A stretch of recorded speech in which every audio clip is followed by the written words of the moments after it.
Hello, everyone, and welcome to Integrated Rhythm, two swing dancing besties. That's Chisomo Salamani and myself, Bobby White, talking about race and other fun topics in the swing dance scene. Now, I'm out of town. I'm away from my big computer where I do most of my editing for these, and so I have limited resources for this introduction. But just know that we've got the incredible SHANI Browne, international Balboa and Lindy Hop instructor, and we've got BRITTNey Caraway, an incredibly longtime dancer and jazz singer. And one of the things that they have in common is they've both been around the California swing dance scene for a long time. And that's important for this episode because what we're going to talk about today is we're going to use Marge Takier and her recent passing as a way to talk about some things that are on our minds about some of the old timers. So, Marge Takier is a dancer who started really swing dancing in the 1950s, and she married Hal Takier, one of the great original jitterbugs from Southern California. So you'll often hear of Hal and Marge, who are Hal and Marge Takier. And Marge was with us for a very long time, and she unfortunately passed away a few months ago. And Marge, as you'll hear in the story as it unfolds, Marge was a lovely person in many, many ways who helped really keep alive the Balboa scene and the Lindy Hop scene in Southern California. And she was vital. She was so important to keeping those the dancing alive in Southern California and passing the torch from the old timers on to the next generation of dancers. So that's just a little bit of explanation about who Marge was and the greater overall Southern California old timers, as we like to call them. And so hopefully that's enough to get you started in the conversation, and we explain more as the conversation goes. So anyway, we hope you enjoy. As always, here is Integrated Rhythm. Hello and welcome to Integrated Rhythm, two swing dancing besties. That's Chisomo Salamani and myself, Bobby White, discussing race and other fun topics in the swing scene. We have BRITTNey Caraway. Woo! We have SHANI Browne. Hello. And let's talk about uncomfortable stuff. Stuff. On this episode, we have some important experiences to discuss. This conversation is coming as an action step, a follow-up from some conversations at the California Balboa Classic, and with the organizing team. We, as Bobby said, we have SHANI and BRITTNey here, and they're going to share their thoughts and perspectives. And I just wanted to say that while they may mention a particular person or people, it's important to use this conversation as an exemplar or as a launching pad for greater discussion around telling the truth about our complex histories. And having said that, you might be like, what is it that we're talking about? Don't you worry, we're going to get to there in a second. It's important that we recognize people in the fullness of their humanity. And that means that no one is perfect. So if we love somebody, we love them good, bad, ugly, indifferent. We also have to acknowledge when we love somebody and they hurt someone, that the hurt is actually also valid. It doesn't invalidate the good things about them, but that hurt is valid. And then I have a couple other thoughts that I'll add in here, but I'm going to stop right there and let BRITTNey and SHANI kind of jump in and share some of their experiences and their stories. BRITTNey? Oh man, I'm the first one. So hi everyone, my name is BRITTNey, and I've been swing dancing since 2004. And if you're not also watching this podcast, I'd like to just make it clear that I am a Black American. I am a woman of color. I am a very proud woman of color, and I'm very proud to be a part of this beautiful community that we have. And I kind of champion the loudest for this hobby and art form that we do because I feel so connected to it.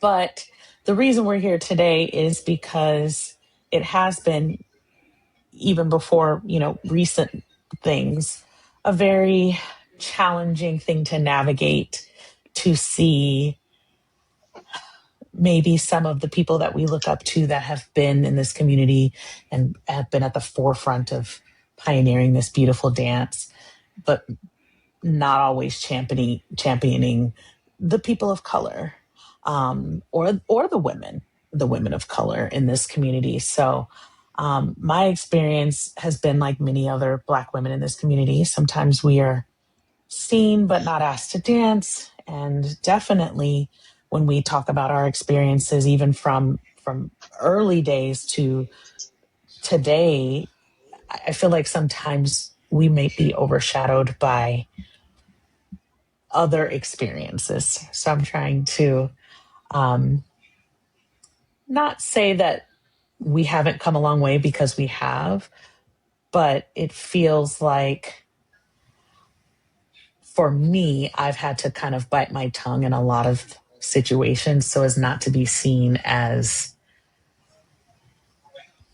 somebody maybe creating drama or stirring up a problem. But I do think that we need to acknowledge and recognize that, this dance was started in a time where there was segregation, there was Jim Crow.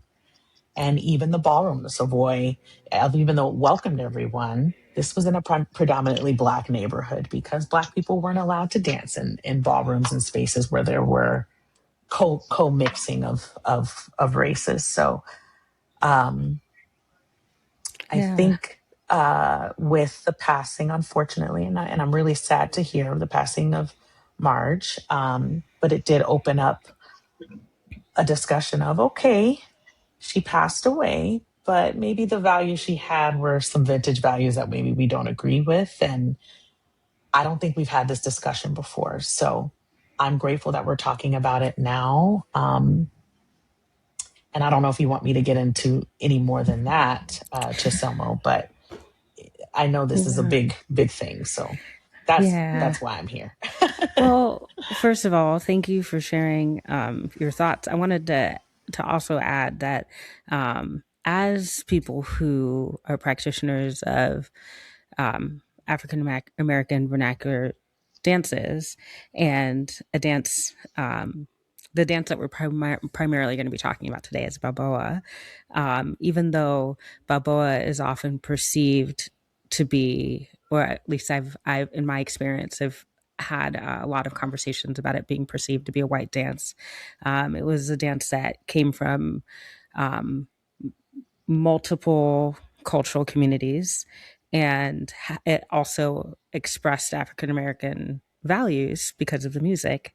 And so if we want to learn from the past, if we want to be inspired by our elders, it's important for us to acknowledge the truth about their context, right? And so the art we love comes from a place, and that place is often imperfect with imperfect people. And so, as Brittney said, the passing of Marge Takier, who is a legend in Balboa, has brought up some conversations. And I feel like this is akin to when a family member passes. There's the stories that are told about that person.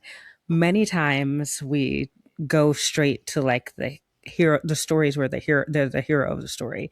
However, we also do have those family members who like are heroes. They're like, oh my gosh, my aunt made the best cake. She was amazing. But then she also beat her kids, right? So there's also the stories of like, or like when Uncle Yes. Leo passed away, he used to really remember how he hit the bottle.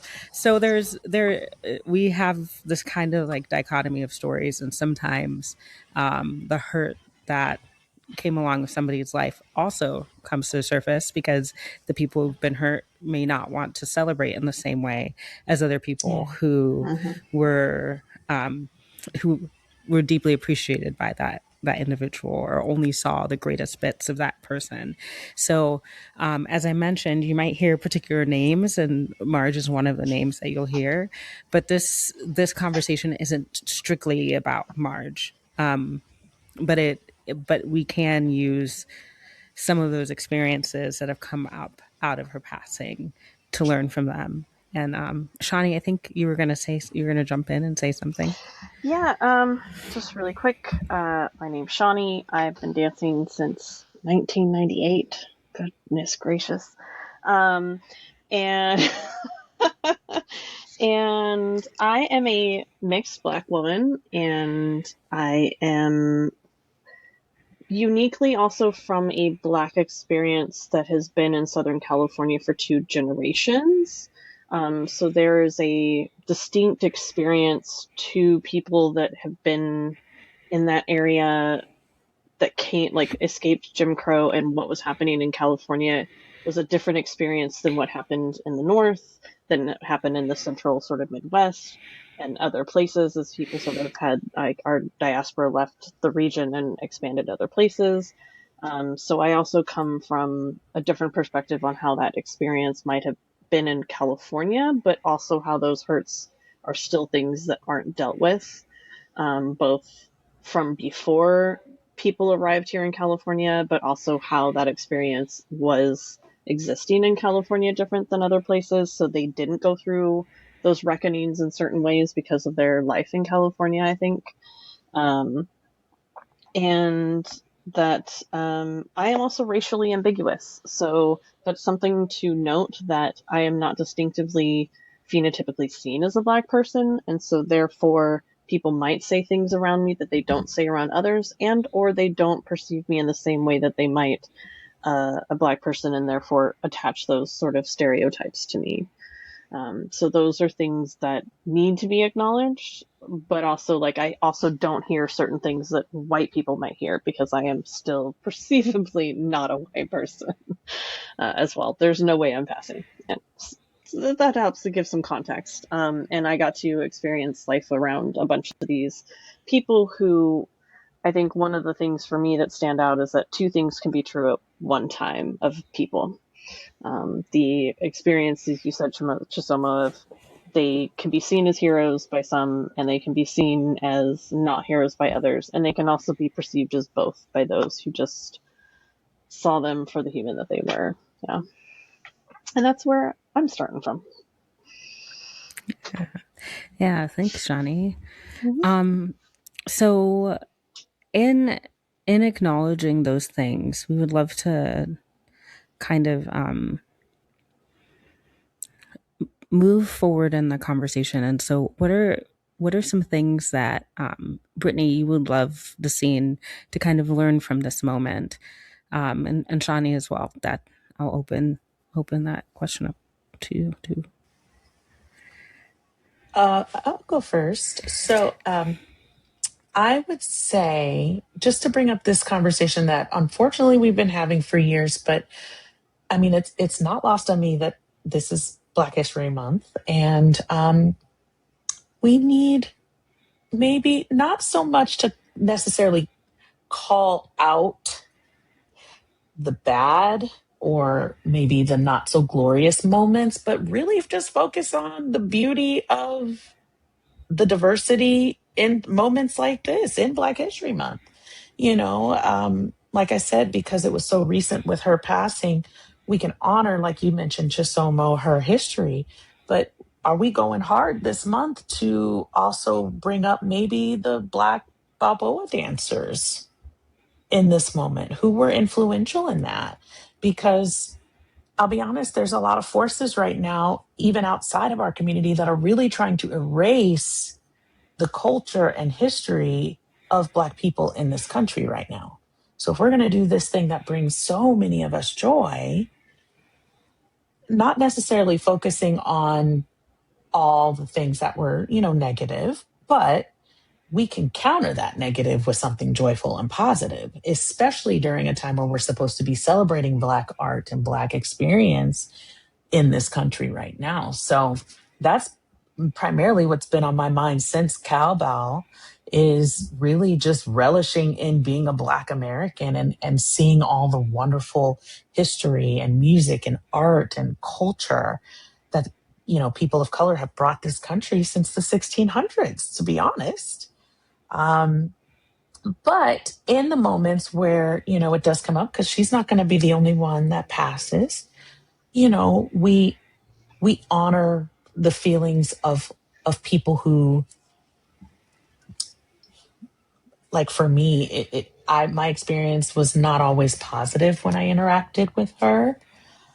And so it would just be nice to feel seen and feel heard and to validate those experiences for the person that's in the marginalized position. But I don't like to focus on negative. So that's why I'm kind of like shifting towards like, let's look at the positive in this. Let's find the joy in this. But I'll always switch it back to honoring and, putting a pedestal on this art form and really relishing in the fact that it is a Black American art form. And we can just focus on the positive because we've had enough negative. There's been hundreds of years of negativity. And I'm really proud to say that, I get to do this dance that was started 120 or, around 100 years ago. And I don't know. I just think that we can counter that with positivity. So I don't know. Shani, maybe you can add to that. I'm interestingly in a place of I want to focus on positive things. I'm never a person who doesn't focus on positive things, but I am, since COVID, I'm going to say this is definitely something I've noticed since 2020 and the space and time to like get away and think about everything, that it feels more like a time to call in this generation to assess like what our approach is, what our own approach is, and how we experience these things, and like what future do we want, but to be clear about the things that we don't want to carry forward. Because there are relationships and things that I don't want to carry forward, or pieces of those relationships I don't want to carry forward unless those people want to come along and grow with you. I've been through toxic relationships. I don't want my community to have that toxicity as it moves forward either. So I believe in the positivity because I want us to get there, but I feel like we sometimes gloss over those things in order to get to the positive place without like recognizing what it is we need to leave behind. Yeah. Shani, I love that. I also want to say a couple things explicitly for our listeners who might be like, I'm hearing a lot of words, but I don't quite understand what the threads are here. And I know that we've mentioned the California Balboa Classic, or otherwise known as Cowbow, and we've mentioned Marge, and you might be like, you might be being able to put some things together, but I'm going to try to weave a thread that makes some sense. Mm-hmm. As we mentioned earlier, with Marge's passing, there were some stories that came to light. And I have to applaud the California Balboa Classic organizing team, because as they heard about these stories, and these stories specifically had to do with things that were said by Marge about people of color, they wanted to make sure that the BIPOC that came to Cowbow were positioned in a place of protection. And so there's a statement here that was shared at the BIPOC meetup, and that Brittney and I ran. And so the statement goes, the event, Cowbow, wants to ensure the safety of marginalized folks, as some things have come to light about Marge. While we have her and how to thank for many things, including Bobby McGee's, and for those of you who are listening who may not know about Bobby McGee's, Actually, Bobby, you've been exceptionally quiet and listening and trying to empower and elevate the voices of Black women in this moment, and I appreciate that. But rather than me butchering an explanation of Bobby McGee's, could you jump in Well, I and was explain about what to Bobby pass it McGee's on to is? Shani, who actually danced there quite a lot. Yeah. Okay, I'll get us started. I'll get us started, and then Shani can add what she Okay. feels fit. Marge Takier and how Takier were, to my understanding, the main force behind getting a lot of the original old dancer friends of theirs together at this restaurant called Bobby McGee's. The restaurant had a dance floor. It had kind of like a kitschy theme, like a 1960s, like Sergeant Pepper might be delivering your dinner, or it might be a Playboy bunny 1960s person, delivering your drinks, that kind of thing. So it was a kitschy restaurant with a dance floor, and so the old timers would, starting in the late 70s, all the way to the 80s, 90s, and the early 2000s, the old timers would meet there once. There were a few locations. They would meet maybe once a week for a while, twice a month, that kind of thing, and that's where a lot of the new generation of Balboa dancers like Sylvia Sykes and Denise Phelan and SHANI BROWN were meeting these original dancers and getting to know them and become part of their family. Did I miss anything, or did I mess anything up? And I think that pretty much sums it up. Oh, it had a sunken dance floor and or a dance floor in the round, depending on which venue you were in. But there was always a dance floor that was sort of a surrounded situation. The last venue that was available was in Brea, which had crepe mirrors around half the floor, which was really cool. It had a wood floor that did get damaged eventually, but it at least had a wood floor. And what are some other cool things about it? Marge was the house DJ. So, like, this wasn't a thing where, like, other people put on, like, they literally brought in their records or CDs or then computers and DJ'd for themselves. And there was, as a college kid, I was a broke college kid. Oh, excellent. Bobby's bringing some of the weird kitschy stuff. It always had a free little bar with salsa and chips and crudité. And so it was the best place to go dancing when you were free and broke in college.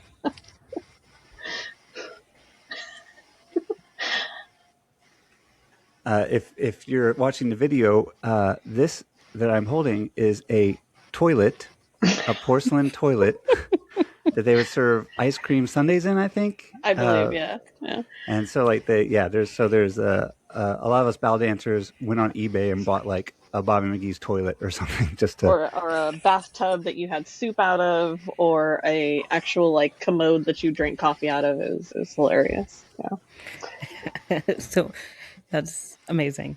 So Bobby McGee's this incredible force, and then also if you dance bow, you take bow classes.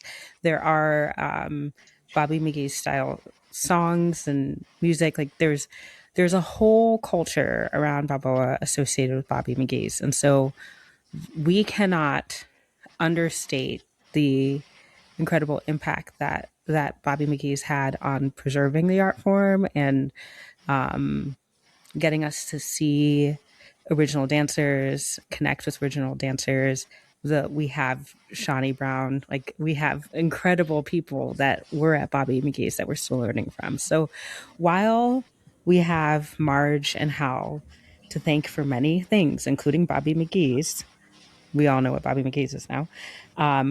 We've learned that Marge's words and actions towards people of color were not always encouraging and kind. We want to say that as the event, Cowbell, so I've gone back into, if you didn't catch that, I went back into the thing that was being shared at the BIPOC meetup.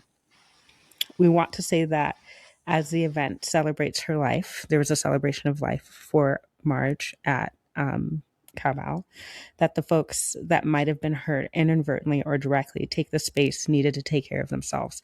In fact, Cowbell created counter programming. So there was an activity for folks who maybe didn't want to celebrate but wanted to have another space to be. And we also want you to know that the event, that Cowbell and Integrated Rhythm are taking responsibility to continue the conversation about the truth of our complex histories.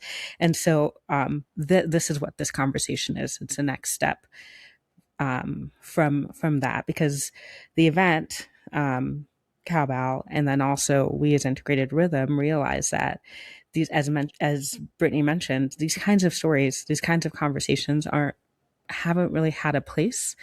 And we wanted to have this live in Integrated Rhythm, so it wasn't just a one-off experience that happened at a Cowbell once upon a time. It's something that we can revisit and reflect on moving forward. And I know, as incredibly mindful and thoughtful women, Brittney and Shani want to be careful to manage this moment well. And that's why they're on this episode, so that we can talk about this thing that's really hard, because people who knew Marge loved her. And so what we're saying isn't that you can't love Marge. We're not saying that you can't love Hal, but we do, as Shani said, need to kind of stare some things in the face and acknowledge the fact that harmful things were said, and harmful things were said specifically about Black bodies and how Black bodies move. And Brittney, go ahead, jump in. Sorry, I'm muting myself. Yeah. I just want to touch on that because you brought it up. Chisomo, thank you so much. Even though I've been around the scene for a minute now, Chisomo, I think you and I both have been on these polar vortex ends of our scene, because I from what I understand, you've done primarily Balboa, right? Yeah, I've done both. I'm just very well known for Balboa. I mean, for Balboa, okay. I never touched that. And I didn't touch on this when Shani brought it up. I'm also, my family moved here in the 60s during the Great Migration to, well, my grandmother came before my parents were born, but my parents were born in the 60s in California. And we, as far as me though, I was born in California, and when I started dancing was on the West, and I did Lindy Hop. At the time when I started, I did not feel seen at all in the Balboa community. So when you say Black bodies, Black art, Black shapes, in my experience on the West, which I'm not saying that's the only place Balboa was done, but I did not feel welcome as a darker skinned Black woman in the community until now. And those of you who know me know I'm like, I'm not a Balboa dancer. I know we got to joke about it. I am now, but it took a long time. It took, you're finally admitting it. It took you. I don't see Shani knows, and just Sobo. You know, it took, actually Shani knows. Shani would come out to Colorado, we've been where I live around now. for a long time. Yeah. Yes. Shani, you would come out, in the summers and spend the summers in Colorado. And I'm like, nah, I don't do that, Bubble. That's shag dance. I am a shag dancer, and I still love shag. But those of you who know me, when I dance fast, I do Charleston, I do shag, I do Lindy before Balboa. And I'm getting myself out there and really kind of putting myself out there, because I want to change it. I want to show the next generation that this is, I want to kind of go counter of what you were about to say to someone. So I'll give it back to you, but I just wanted to touch on that just so people know that it was not always welcome for even people, who were in the scene 20 years ago, who might have had a different look or feel. Go ahead. I'm sorry. Go ahead. I want to jump in just for a second. And to be fair to both our moderators here, whose show we're on, I'm not sure if I want this statement out there right now. I'm just going to put that in there just so you can have an idea. Okay.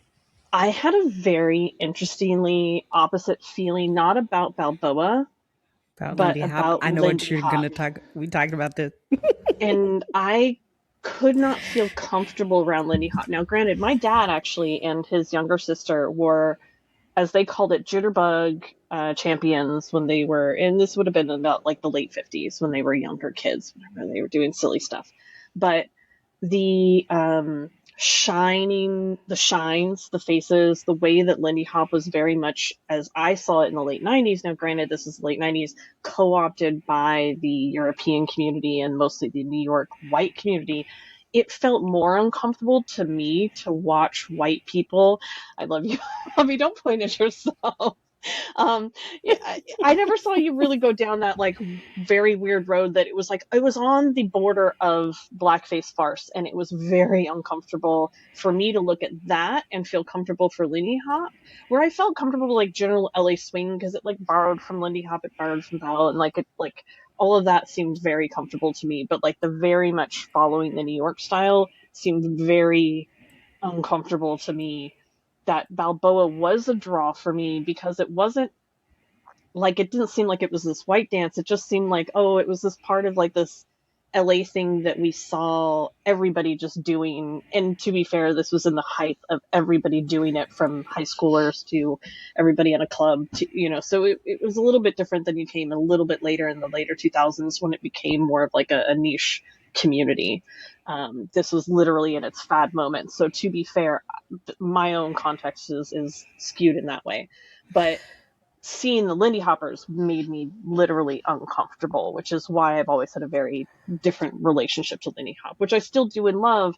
And our research about what Black people were doing in LA has gone on to prove to me that like this was still a Black dance, that Balboa as we know it in Southern California was coming from the jazz dances that were done by Black folks that were done in that area. And we do have evidence of it, but it's just one of those things that like, yeah, Lindy Hop, woo, that was hard for me when I first started. Yeah, you know, now you mentioned that, I wonder how much this is off the top of my brain. You know, Frankie Manning made white people very comfortable.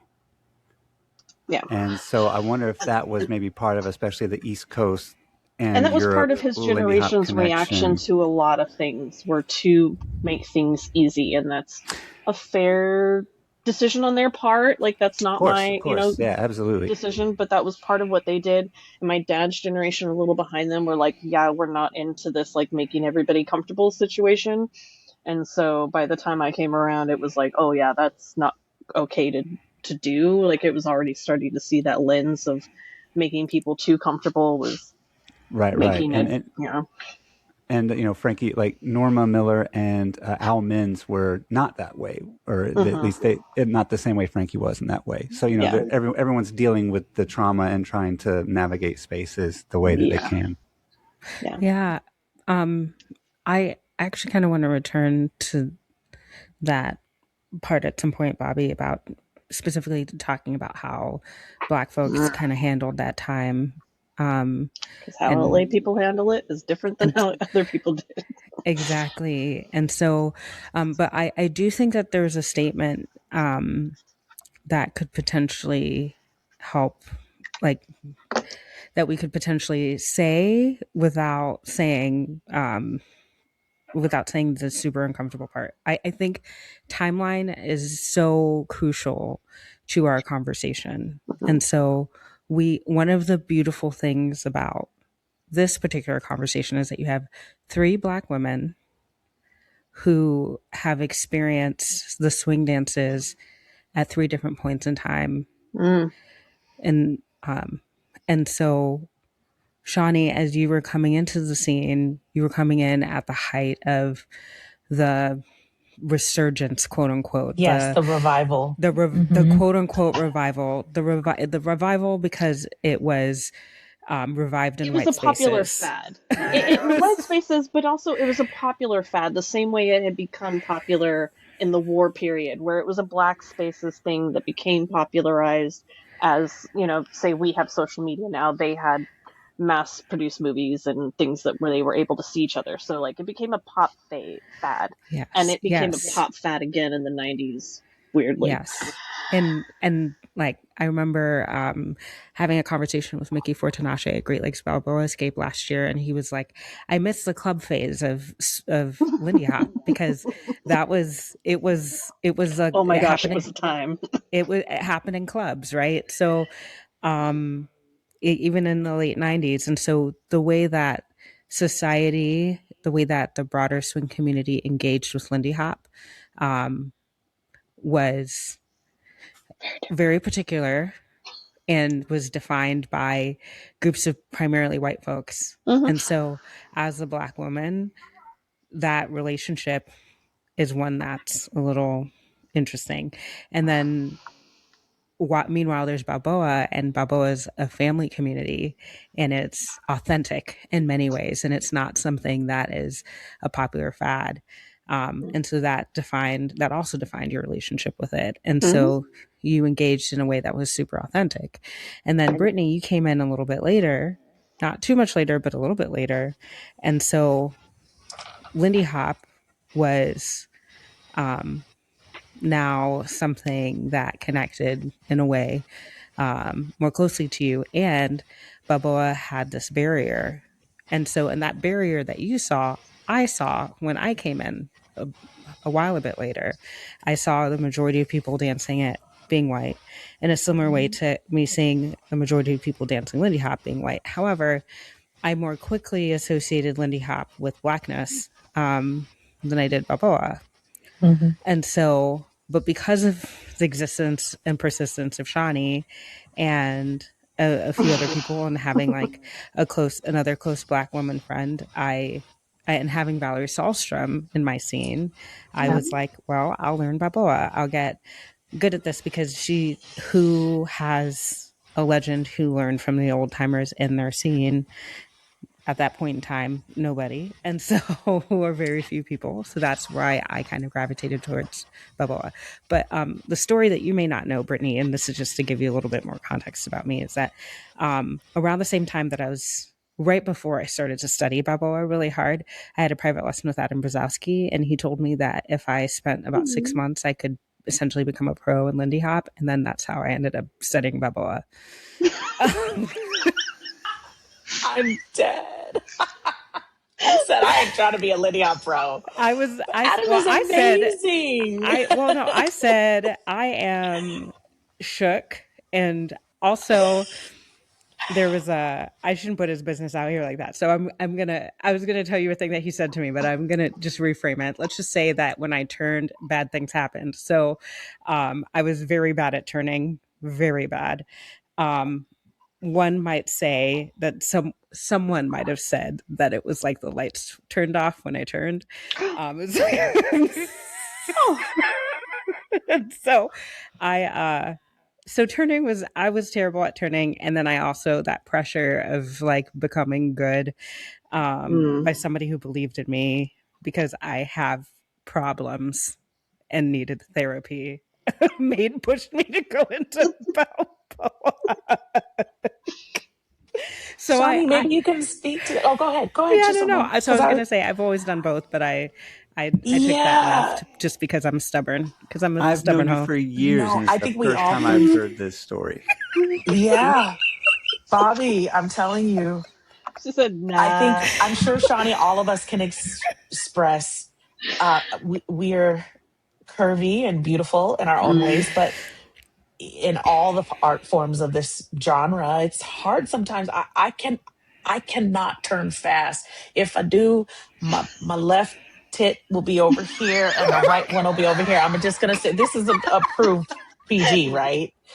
Program. I'm just saying I could in my mind try to turn fast, but the boobs aren't going. Okay, so we learn very quickly how to just do what's comfortable for us as curvy Black women. And I looked up to Shani for so many years, but I did kind of deviate more towards the Lindy Hop side versus the Balboa side because I'm not spinning that. I don't know how you do it, ladies. I really don't. I have to be honest. One, I have an advantage of I did gymnastics for umpteen years before doing dancing. I was a gymnast from the time I was 2, and so I learned to deal with my adapting curvy body as I was growing up with gymnastics, which, to be fair, was actually really hard in a conversation with them as well.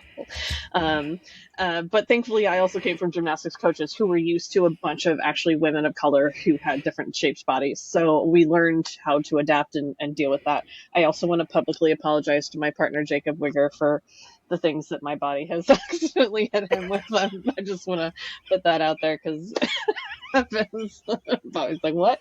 I have honestly, my favorite dances have been with you too, Bobby. Like I said, Jacob, one time I was dancing with him. He's like, you don't have to lean back, Brittney. I said, I'm scared to put my chest on you. So many guys are afraid. He's like, my dance partner is Shani Brown.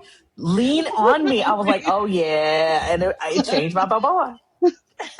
Go ahead, Bobby. I'm sorry. I just wanted to give a huge shout out for Shani. So I'm really lucky and fortunate to get to teach with Shani sometimes. And we were teaching at cowbell this last year, a month ago, and we were doing some turn technique for folks, and it just reminded me that Shawnee is the most solid, like I feel like a truck careening through us would not take her off axis. It's Nope. incredible. It is absolutely incredible.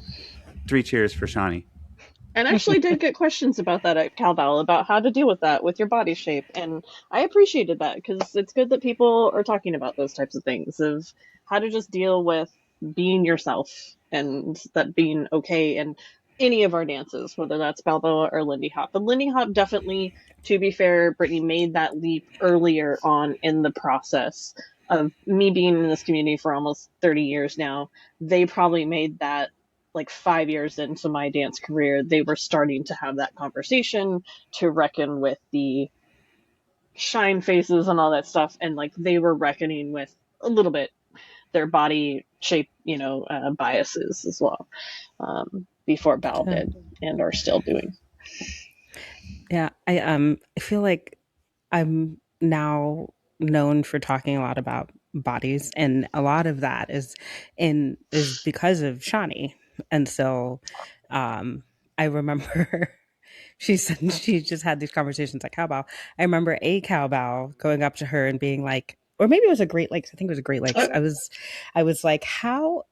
I'm like, I see these people doing toss outs and their arms are out here and my boobs, like, I can't, my axis and my boobs and my arms. And she was like, listen, like, let's get into it. Let's talk about this. Yeah. And so after many conversations with Shani, I was like, seriously, why don't we just like have these conversations? Yeah. Like, why don't we just talk about it? Just say like how, because I think sometimes people don't feel empowered to do something because they don't think that they should. They think they should adjust to a mold. So they put all of their mental energy into being like, how do I dance like this X dancer, versus being like, I got big boobs, or I got a big butt, or I have whatever. And that's going to change. I'm short. I'm tall. Like, yeah. I'm like, sorry, I was just talking about myself. How do I move across this floor in a way that makes sense for my body?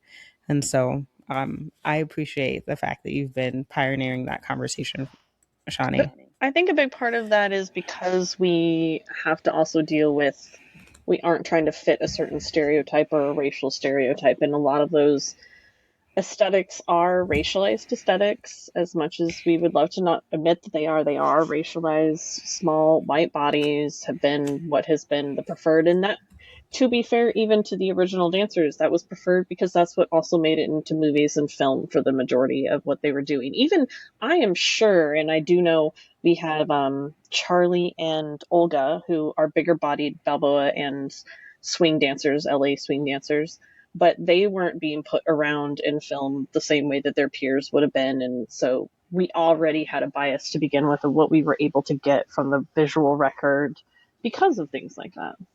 And it's important to admit that. Yeah. And I'm sure that society, like socially, those things were reinforced as well. So I think we have our perceptions of who are better dancers relative to their body type, because like that really is a trickle down effect from Hollywood and from society. So then that's why somebody perhaps could be empowered to say something that would be harmful to people who may not fit that specific mold. And not realize it even in the moment. If, again, this is where I come back to, like, we can create our own harm in this generation because we don't realize in those moments that that isn't where everybody is. And that's not how you should be speaking about that context of something if you don't have the knowledge or power to speak on it.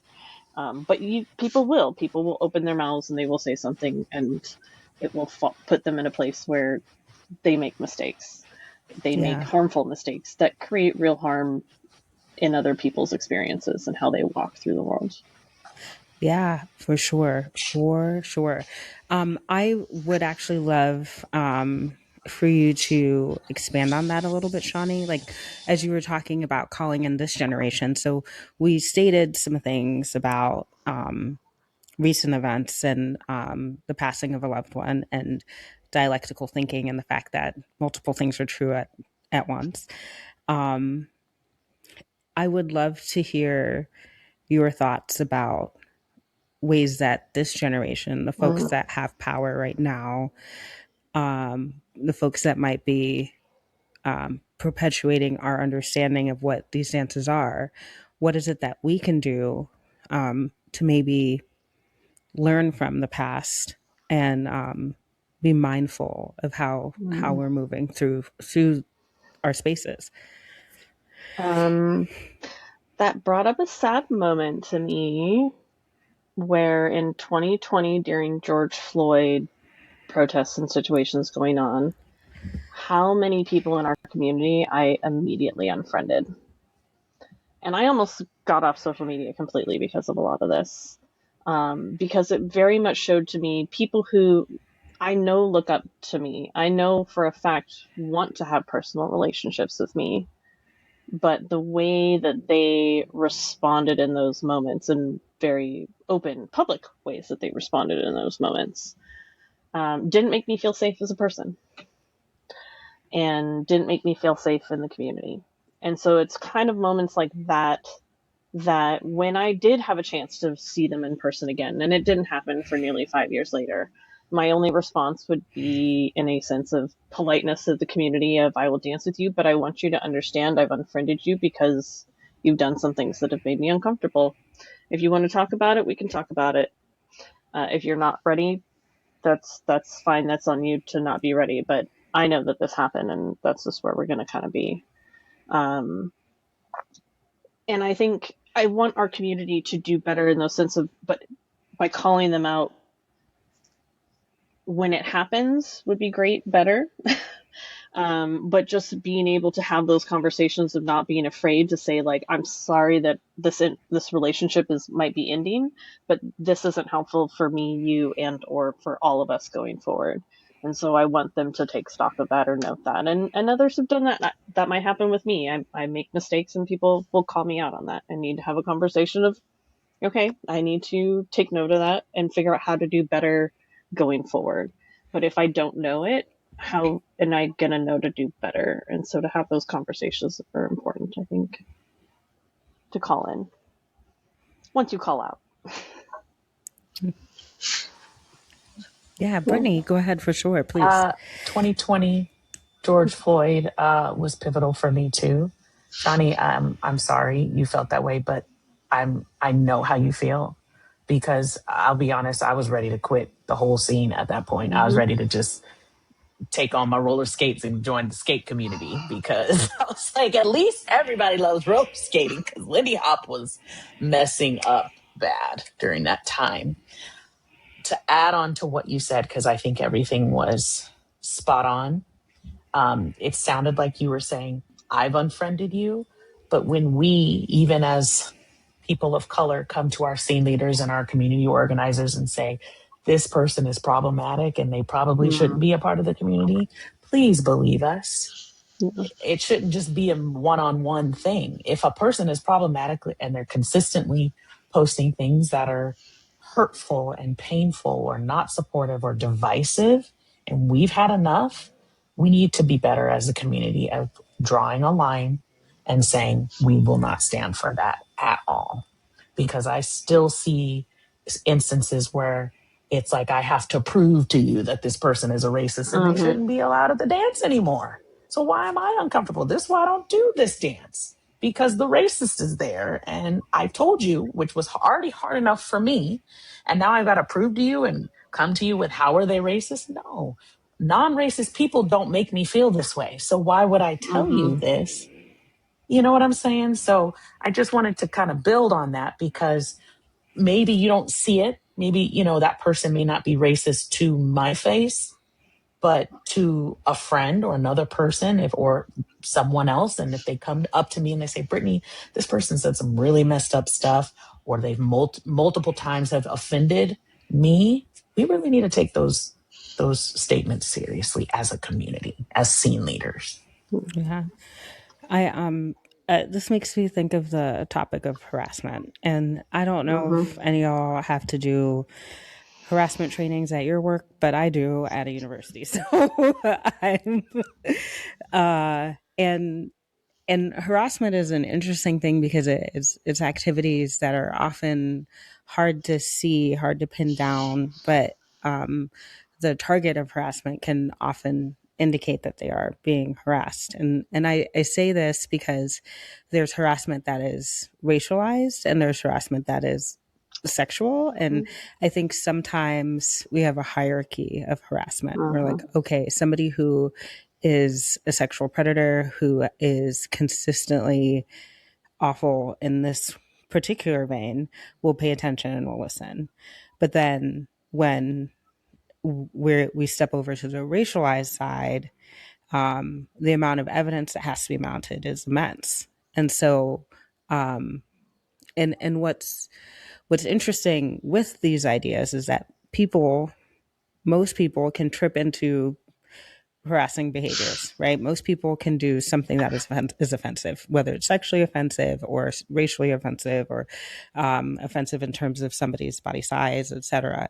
Because we are all part of the society soup where we like take in these messages and repeat them.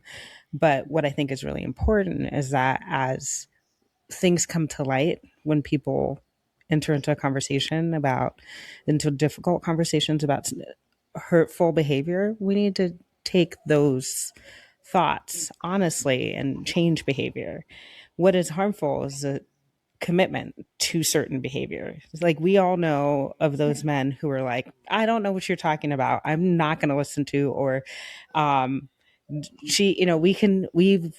we've been here through Me Too, so we can come up with a man who will behave in a particular way, right? But we also have things the space. I've been thinking about this space in terms of the racialized side.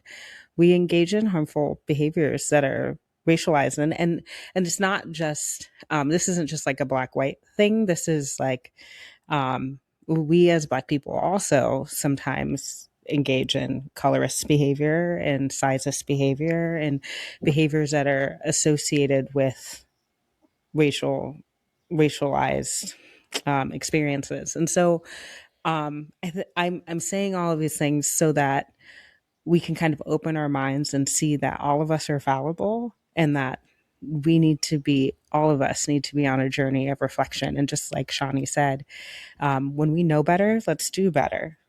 Yeah. So, give somebody a chance to tell you to do something and then do something with it. If you're not going to change it, then we can have a conversation about you don't need to be part of the scene, but you change it. Show me something better. Show me something. Yeah. And I think feelings get hurt particularly about Marge or people that are beloved, because I think sometimes people's feelings are, one, we don't want the person that we love to be viewed in a particular light. We also don't want by proximity for us to be viewed in a particular light.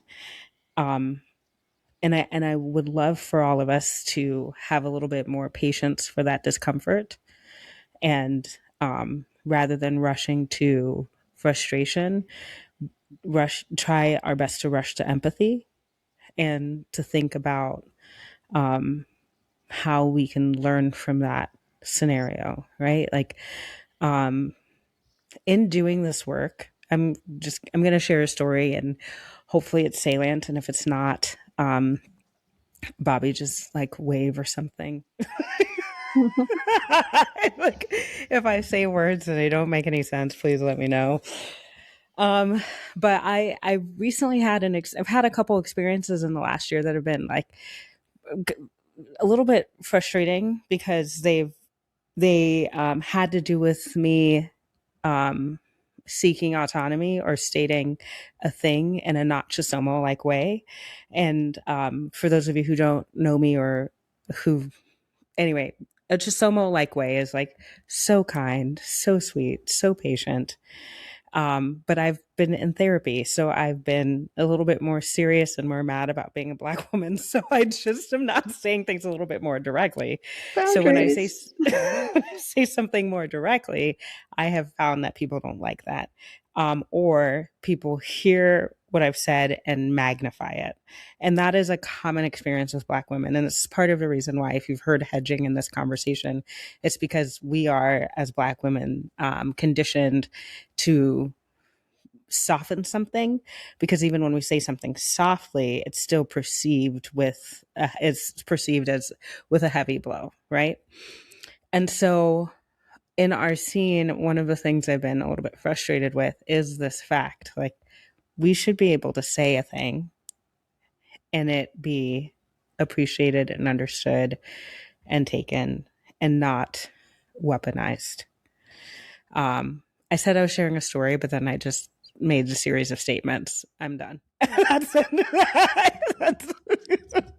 Sorry, that was it. Bobby, before I speak again, did you want to ask anything or touch on any? We've said a lot, and I don't want to keep going and not hear your voice because you're part of this too. I've been taking some notes here about some things that I might add to the conversation. So first off, I've heard some of the jokes that some of the old timers from the Southern California folks have said to other white people.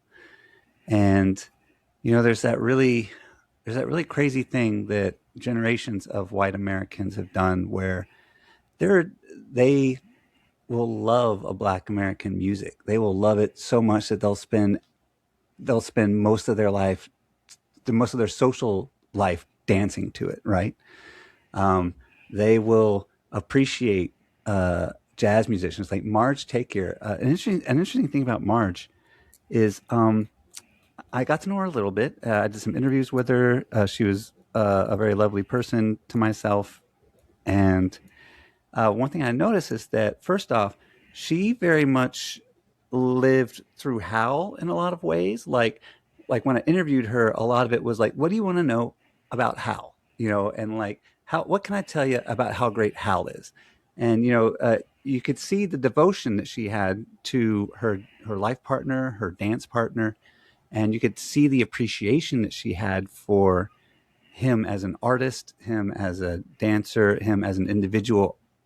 All the things that she loved about Hal were the things that we love about Black American dance values. He danced his ass off. He cared about, you know, he was on rhythm. He you know, rhythm was really important to him. Being an individual was really important to him. You know, a lot of those being really great at showing off for folks and really great performer was really important. And so what was interesting to me is when she started talking about music is when you started to see Marge. You know, she stopped talking about Hal and started talking about what she was, who she was as a human being. And that was a lover of jazz music, and specifically a lover of saxophone. And so, like, there's pictures of Marge. They showed them at the memorial. There's pictures of Marge, like, thumbsing up right next to Count Basie. Like, she knew these folks. She talked to them. She was friends, you know, as much as a fan person can be a friend with the actual musicians. She was actually friends with them. And, you know, so we have this thing where white people can be really comfortable with Black art and with Black artists and with the things that the things that they love about Black culture, and they can be uncomfortable around Black folks. And so yeah, that was a thing that stuck out in my head from what we were talking about. Sorry, that was a mic drop moment. We're all like, Mm-hmm. yeah. It really is. Oh, I've never heard that before. That lens. Go ahead, Shani. I was going to say, one of the things that always very much struck me about her was what I called a sense of comfort fetishism. For somebody who grew up in Arkansas, she was born in Western Tennessee, but she grew up in Arkansas, where my white mother's mother is from, which is a very not so friendly, and the only place I've ever been sat in the back of a restaurant before, when traveling with a bunch of other white dancers, was in Arkansas, in this little corner of Arkansas where Marge and my grandmother are from. But a person who grew up in a context like that, to find themselves in a thing where they love and become obsessed with this very Black culture, but it was also very much in a borderline back and forth between appreciation and fetishism. Like in the way that I don't necessarily know or think if she was sexually fetishizing. I don't mean it in that sense, but in a cultural fetishism, like an appreciation to the point of not understanding, but from beyond, versus the deep appreciation. And she did have much musical deep appreciation, but not necessarily the kind that necessarily always reached beyond their color, but was enough to bring her comfortability and closeness to their color, which for somebody in that context is a big leap, but is still recognizably not the leap where they can and could go once they get to that place, right? Like, that was something that was always very clear to me. She appreciated Black musicians. She followed around Black saxophone players almost exclusively in the LA area, which is how she ran into Hal and Dean in the first place, Dean Collins, where her and her girlfriend were going out to follow around some Black saxophone players that they really loved listening to. I just think it's one of those important things that, like, there is this place where people love these dances so much that they also then still fetishize these dances, that they don't necessarily fully recognize the depth and appreciation and the culture that these dances spring from. Even Balboa, which still is a Black dance. Yeah, something that I give lots of history talks on Balboa, and there's I talk about how in the 1930s you have Central Avenue, where the Black American Little Harlem, they called it Little Harlem, is the Black American Entertainment District, and they would have kind of the equivalent of the late night dances for the scene, for the greater LA scene. And so a lot of the white kids would go there for the late night dances, and that's where they would mingle with each other, they would dance with each other, they would sit at the same tables. Some of them would have relationships, romantic clandestine relationships with each other. This is all coming from Roy Dameron, by the way, an original white dancer who told all this story in interviews I did with him. And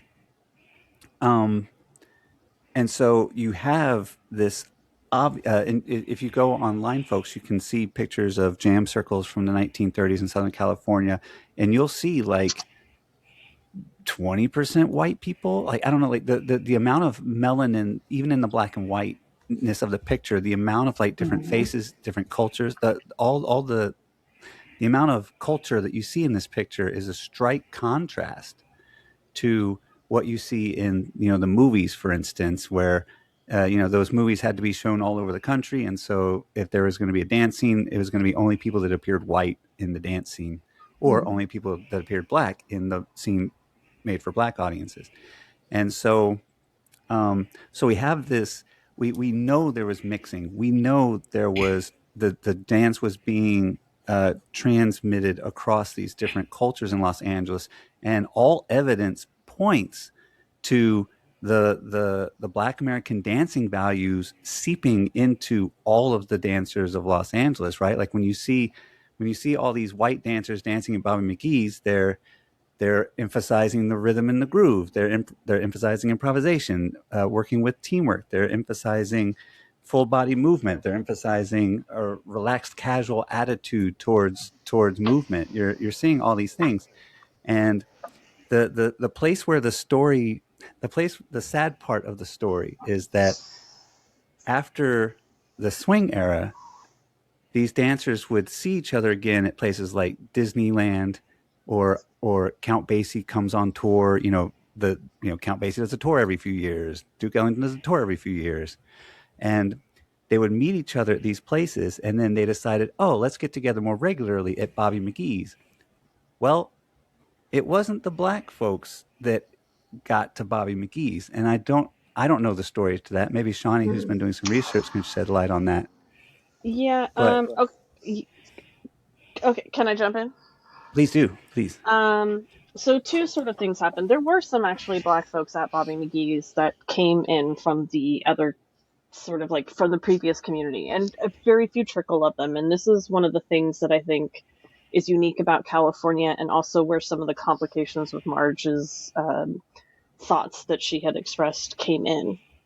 So there was this mixing, as Roy talks about, and I know as Willie talks about, of the people coming to, late night parties, and there was a lot of mixing at the dance ballrooms and stuff like that. There were some segregated, not segregated in the formal sense as we've talked about, but like segregated in like, this is a mostly white neighborhood. And that's another thing that I think people forget, is that the central part of LA was very mixed in school books. Like if you look at any of their yearbooks, with the exception of neighborhoods that are very much wealthy and white, where their students are very much wealthy and white and not very mixed, if you looked at their yearbooks through the period of the original dancers that we're talking about. The rest of them that were in the central part of LA were in very mixed schools with Japanese kids, Hispanic kids, black kids, white kids. There wasn't like the busing program system, all that thing. Like everybody went to different schools with different people. You might have not necessarily hung out with everybody at those schools, but like you didn't have an isolated experience the same way racialized groups did in the South, let's say, or even the Midwest. But as a result of that, when they started coming back together in the 60s, it was those who knew each other from school. So the couple of black people that did come back into the Bobby McGee's fold that I do know of, because they were still sort of connected via people knowing each other through a high school, that they were still around. But the rest of them that didn't connect to those who went to the other high schools, and some of those who were finding out in newspapers and stuff now, went to predominantly black high schools, and so they weren't as well known, or they only knew them at dances and not through school. They didn't come back into the fold. They were definitely at Disneyland. I know my dad's were definitely at Disneyland, but it wasn't the thing like they necessarily reconnected in those moments.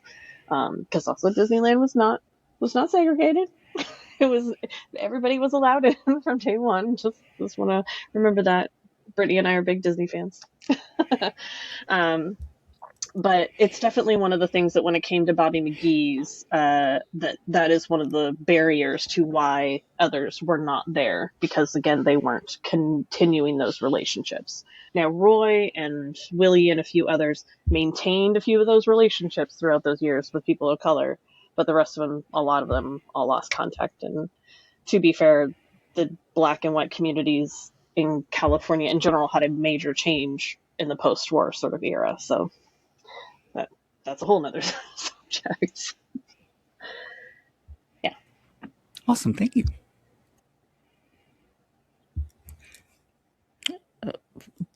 Bobby, did you have more to thread in with that?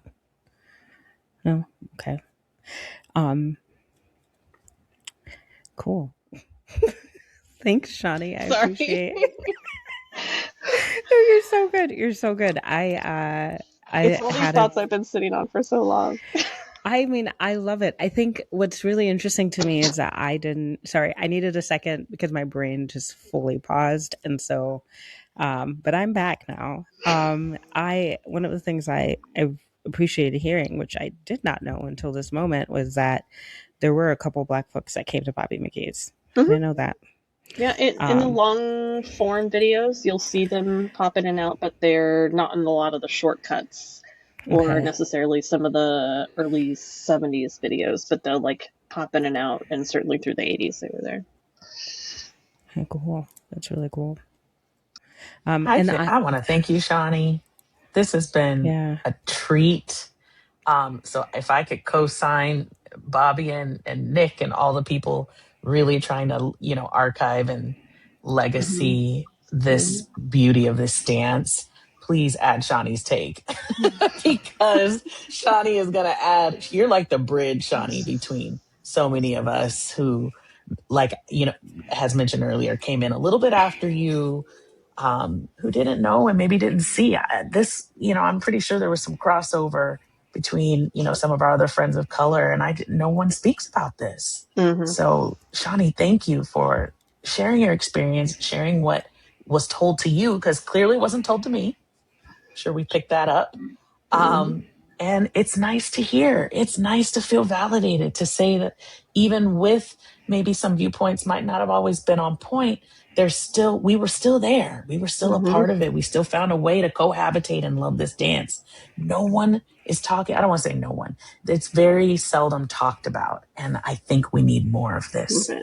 So, Shani, if you're up to it, please think of more and share more, because we need to know this. We need to hear this. People like me and Kendra and Chisomo and so many of us who love Balboa now and are part of it now. This is what we need, as women of color in this community, because I feel so inspired now. I'm like, what else does Shani know? I want to know more. To be fair, I mean, this is something that Bobby and Lewis were working on just before COVID, and I jumped in and said, hey, have we looked at Black newspapers? Because what's printed in a general newspaper is not always, they might use different language, racialized language. They might not even use names, but you go to a Black newspaper, we found all kinds of stuff about dance schools and people, and started finding names, and so it became one of these things that I'm just like, it confirmed ideas that I knew from anecdotal family, thoughts and experiences. And then we continue to find more in the record. Yeah. Everybody should be looking at their Black papers. Yes. Their local Black papers. I will ask. My aunt was a dancer.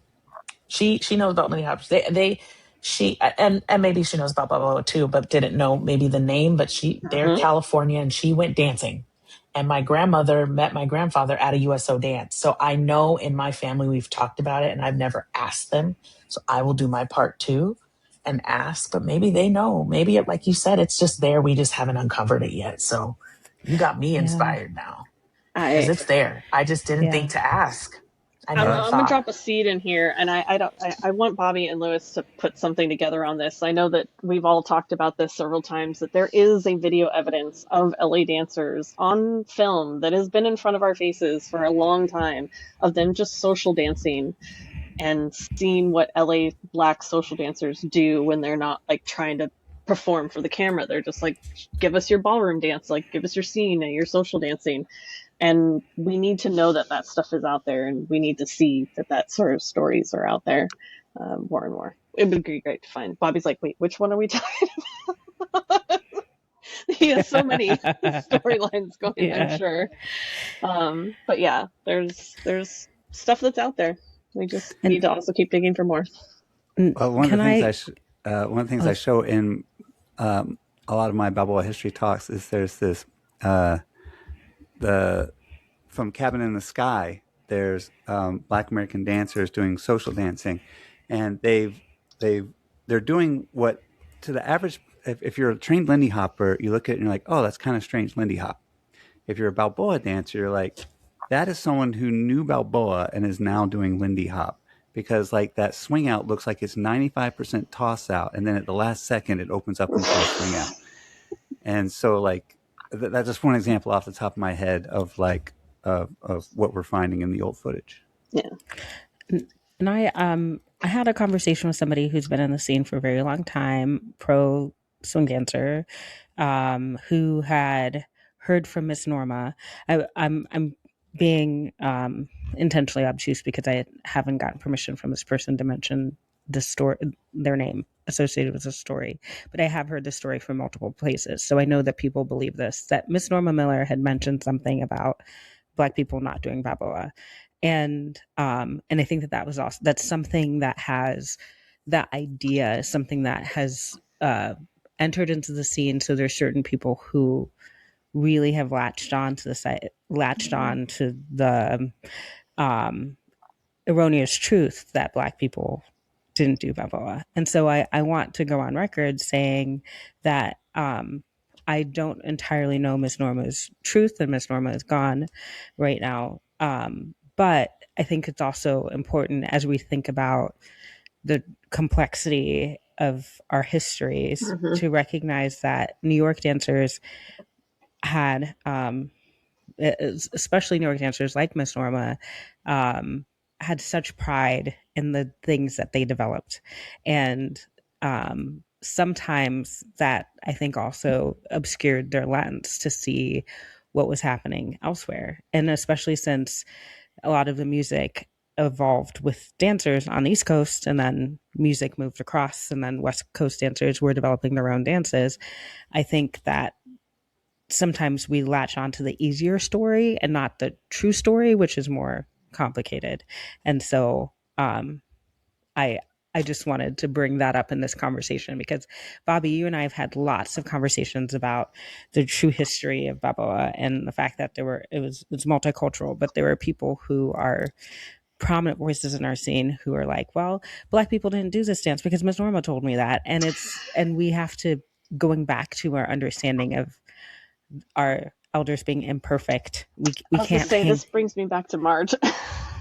Yes. In the sense of like it's also, I don't know if it's just her personal like take based on being in New York, but also the time context of like when they would have encountered sort of the Balboa scene in the late 80s is like the Lindy Hop scene is also, Lindy Hop was having a resurgence definitely before the 90s when like the fad like commercials and blah blah blah and like everybody's doing it, but in the 80s like there were still people popping out and like Mama Lou Parks and stuff teams were still out there performing and everything, so they were still getting, you know, the every 30 years or 20 years the people revisit what their grandparents were doing.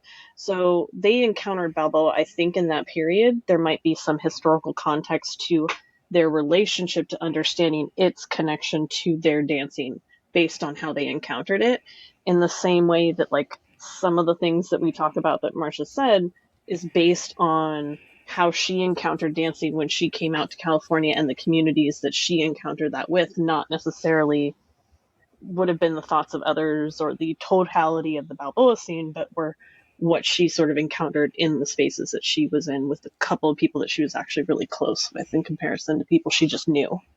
Right. Yeah. That, all that. And I like two thoughts that come to mind about that anecdote. First off, Norma Miller in her biography talks about they go and stay in Los Angeles for a few weeks in 1937 when they're on tour, and then they go and stay a few more weeks when they do Hell's a Poppin' a few years later. And that's first off where she meets her big crush or the big love of her life that never worked out, and she decided to go do the dancing show business thing instead. But she talks about going there and seeing the dancers and not being impressed with how they're dancing. And then so they start showing them kind of their New York style Lindy Hop. And so that very well could have been swing, as in Balboa swing without the Balboa. It could have very well been swing that she was seeing them doing, which can look like Lindy Hop. Just the other day, I was working with Sonny Allen in an interview and I showed him some Balboa stuff and he immediately tried to turn it into a better looking swing out. That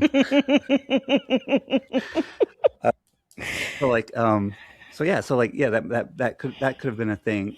The other thing for those of y'all folks listening out there, Roy Damron, who was a Balboa and swing dancer in Los Angeles, went on record saying that absolutely the Black folks were dancing Balboa, swing, collegiate shag, Lindy Hop, all the dances that the white kids were doing. He said the Black dancers were doing them just looser.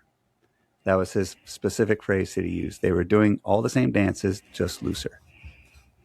And I will never tire of hearing that quote, man. I'll never tire of it. But yeah, a thought about all of this. Like, so we've mentioned some of the greats, and once again, it's really important for us to, when we think about our heroes, that we see them as people. Like, we do our heroes and ourselves a disservice by deifying them. And they were people. And, incredible people. Like, we've heard Marge's like relationship with music was unlike many others. We know that Miss Norma's like ability to move was unlike so many. I really wish that Miss Norma Miller and Frankie Manning were household names like Fred Astaire and Ginger Rogers because they're so worthy. I mean, every single one of Whitey's Lindy Hoppers, all the, yeah. Anyway, I say all of this to say that as we're talking about this, if you have any twinges in your heart of sadness, I would say, remember, they're people just like you. And did you do something dumb today? Probably. You know? I will say that I'll say a super lovely thing, and Shani can elaborate on this if she sees fit.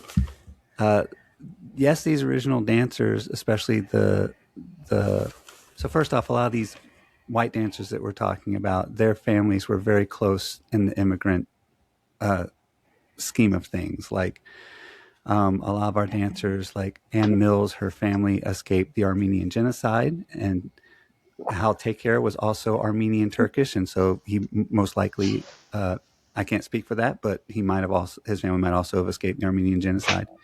And you have Willie Desatov, who is what can only be described as a very Russian family, and who also escaped a pogrom. Yeah. Oh, there you go.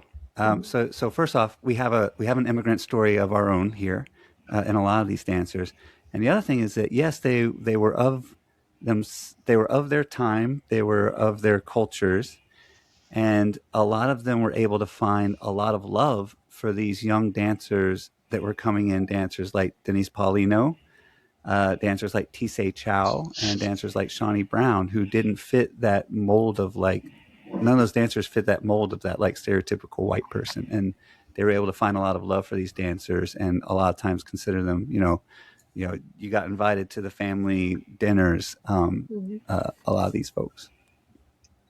Yeah, I guess that's where my elaboration of two things can kind of be true at once. Of like, I have to honor the fact that these people raised me as a poor college student, took care of me, took me in as not just like a person takes in a mentor and a mentee, but a child. Literally, somebody takes in a child. In many ways. However, that doesn't negate that every parent-child relationship is perfect either. And so to recognize that those mistakes are also still there. Yeah. But they also did wonderful things and supported us too. Yeah. Especially being that all of us are women of color, that they ended up choosing strangely. I was going to say that. Thank you for saying that, Bobby and Shani, because I don't honestly think I'd be in this conversation if that wasn't the case. The people you mentioned are phenomenal. And just based off my personal relationship with Shani, with Tisei, I love both of you women, and you both are such a huge influence just on me and your students. So I am grateful that those legends did take you under their wing, because you're not repeating the negative part. You're actually expanding it to the people that maybe they didn't reach. So we are, I guess, as a community already making those changes. I just didn't see it till you said it. And I'm like, oh, wow. Mm-hmm. Now we're talking about it, but it's already been undone. The little seeds of maybe. Yeah. Yes. Just based on you all doing it and teaching your students. I've never, ever seen you leave anyone out. And Tisei too. I mean, and Sylvia and Valerie and all the other, legends from your generation are just so wonderful, that we already have you all to kind of push us, this next generation, and even further in the right direction. It is really interesting, and I had not noticed it, that they definitely did pick men as well, men who were primarily leader roles, but they picked a lot of women and a lot of women of color to do that. Hillary also in that they picked and chose and rode for her all the time for Camp Hollywood. Tisei, Denise, me, Valerie and Sylvia. It is very interesting, and I had not thought about it, that they did put their time. This is one of those things that, like, there were many things that they made missteps on along the way, even up until the point where they were passing away, but they were also learning and supporting Hillary through IVF, which, wouldn't have been something that their generation, I think, would have considered before. And I know that they even made comments about it when that was happening of like, wow, that's not something that's normal, but that's cool, and we're going to support that because we believe in this person, and that changed their ideas about certain things. So giving yourself a chance to learn and grow when you encounter new and different things that other people experience, whether that's our trans dancers that are out there on the floor and what their experiences are like, whether that's us as misogynoir experiences that women of color experience in our dancing, but like let those experiences inform you, and putting down the things that we don't need to carry forward so we can carry better things forward. Yeah. I want to say, Bobby, just to touch on your point about Marge's beautiful taste in music. At Cowbell, there was, I believe, 2 hours of Bobby McGee's music played for those of us that, I think all four of us were there. Yeah, all four of us were there. Shani, I Good don't know where Lord. That was the best night. I mean, Saturday we was were all great. doing different things, but I believe all four of us were in the room for that. And let me tell you, because I remember looking over and seeing you, Bobby. You was cutting up the floor. I remember just looking to the right. I was kind of like stage right, and there was a box of records, right? And there was like four people just digging through the records, like taking pictures of records. And I looked over at Kendra, and she's like, what are they doing? They're like taking all this music. I was like, well, it's Black music. I said, well, the music's gonna be fire, you know? So I'm gonna take this moment. I'm gonna, I think I was dancing swing outs in the corner with the Lindy Hoppers who were like not, doing Balboa. But I just remember seeing, I think, all of the beautiful people in that 2 hours of Bobby McGee's at Cowbell just dancing together. And I did just want to touch on what you just said about all of us coming together, even in her masterful mind of loving music. The music does bring everybody together, and everyone was having a great time. So it's so funny. we Like, appreciate her for that. Yeah. We, there, especially like 10, 15 years ago, the Balboa scene was like, oh, let's play this 1937 recording of Artie Shaw. And like to Marge, that was like, why would you play that when you have this hi-fi 1960s version of the fucking swingingest song that ever swung? Like, why would you go back to that? And we have a nostalgia problem, obviously, in the scene, and we have and so like, thankfully, we have nostalgia for Bobby McGee, so that it can like we can have good music that swings, because otherwise we might not. What are the chances that someone like Ryan Swift would be like, now I'm just going to play 1950s and 60s swing stuff, and you're going to love it? If we didn't have Bobby McGee's, what are the chances that like that would catch on as much as it had, just because it got the stamp of approval from the old timers? All you Lindy Hoppers out there, it's good for Lindy Hop too. It's so good. Yeah. Just one more little tip. I also want to thank and shout out those people who, through all these years, have been on the right side of things, who have spoken up or maybe changed their relationship once there were things that they didn't agree with. Because there were people that were like, no, I love my people of color, I don't agree with this, and did speak up. So I just want to shout them out generally, because I know that a few have spoken up, and maybe some things changed for them, because maybe at the time we weren't as open to hearing it.